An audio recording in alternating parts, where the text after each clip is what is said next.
ৰামায়ণ আৰু মহাভাৰতৰ কিছুমান কবিতা আছে। কিছুমান পৃথিৱীত চলি থকা বাস্তৱ ঘটনাৰ বিষয়ে কিছুমান চলি আছে, কবিতা পুথিখনত আছে। আৰু কিছুমান আছে ৰাজনৈতিক আৰু সামাজিক দিশত কিছুমান তাৰমানে দিশ এই কবিতা পুথিখনত উল্লেখ কৰা হৈছে। কবিতা পুথিখন মোৰ সহজ সৰল ভাষাৰে লিখিত, কঠিন শব্দ ব্যৱহাৰ কৰা নাই।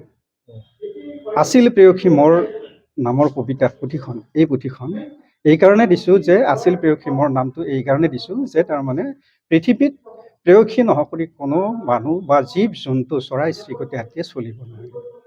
পৃথিৱীত প্ৰেয়সী অবিহনে পৃথিৱীখন চলি নাথাকে আৰু পৃথিৱীত তাৰমানে কোনোদিন বংশ বৃদ্ধি নহয়। সেইকাৰণে প্ৰেয়সী ভৱিষ্যতেও আছিল আৰু আছে আৰু ভৱিষ্যতে থাকিব।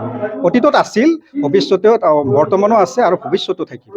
কিমান দিনীয়া প্ৰচেষ্টা আছিল আপোনাৰ? এইটো আছিল মোৰ ক্লাছ 8ৰ পৰা। মোৰ বাইদেউৰ তাৰমানে কবিতা কিছুমান লিখিছিল, তাৰে বাইদেউৰ কবিতা কিছুমান চাই কেনেকৈ লিখে কি কৰে সেইটো মই অনুকৰণ কৰিছিলোঁ।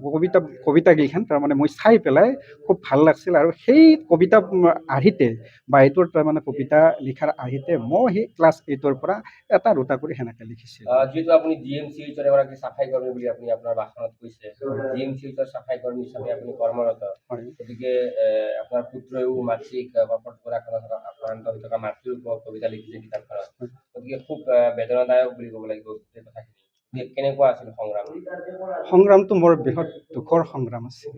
আচলতে মই গাঁৱত কলমাৰ চক বজাৰত মোৰ এখন টেইলৰিং দোকান আছিল। তাতে 25 বছৰ ধৰি মই টেইলৰিং কাম বৰ্তমান কৰি আছিলোঁ। 4 বছৰ ধৰি ইয়াত গুৱাহাটীত GMCত কাম কৰি আছিলোঁ। সেই 25 বছৰৰ ভিতৰত মই 2008 চনত মই বিবাহ কৰাৰ পিছত নেক্সট 2011 চনত মোৰ তাৰমানে ব্ৰেষ্ট কেঞ্চাৰ হৈছিল। বাবুৰ তেতিয়া তাৰমানে 1.5 বছৰ হৈছিল। 1.5 বছৰত তাৰমানে ব্ৰেষ্ট কেঞ্চাৰ হৈছিল। হোৱাত মই আৰ্থিক দৈন্যতা এইপিনে তাৰমানে চিলাই কৰিও মই বেছি পইচা পাতি নাপাওঁ। কিবা কৰি তাৰমানে আপোনাৰ GMCত তাৰমানে মই ভৰ্তি কৰাৰ পিছত তাৰমানে তেখেতসকলে কৈছিল যে ব্ৰেষ্ট কেঞ্চাৰ বুলি তাৰমানে ঘোষণা কৰিছিল। তেখেতসকলে কৈছিল যে আমি ইয়াতে অপাৰেশ্যন কৰি দিম, বি বৰুৱা কেঞ্চাৰ হস্পিটেলত আপুনি তাৰমানে হেৰি কৰক, ৰেডিয়েশ্যন দি দিয়ক, হিট দি দিয়ক। তাৰপিছত তাতে নকৰি পেলাই মই বি বৰুৱা কেঞ্চাৰ হস্পিটেলত লৈ আহি তাতে ট্ৰিটমেণ্ট কৰাৰ পিছত আজি প্ৰায় 14 বছৰ হ'ল বৰ্তমান আৰোগ্য লাভ কৰিছে, যদিও মাজে সময়ে তাৰমানে বেমাৰ হৈ থাকে। চেকআপত প্ৰত্যেক বছৰ তাৰ মাজত যেতিয়া মই তাৰমানে কবিতা পুথি ৰাতি তেওঁলোকে বাগাত দিয়ে, মই কবিতা তাৰমানে কিবা কিবি লিখি থাকোঁ।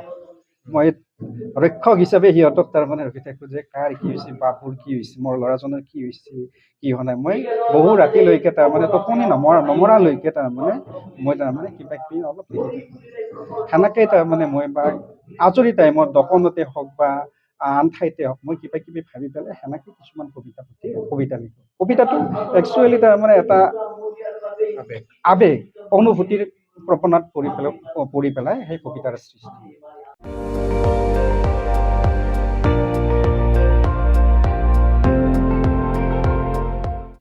আপুনি চাই আছে ND24, সৰ্বশ্ৰেষ্ঠ নহয় সৰ্বোত্তমৰ দৌৰ।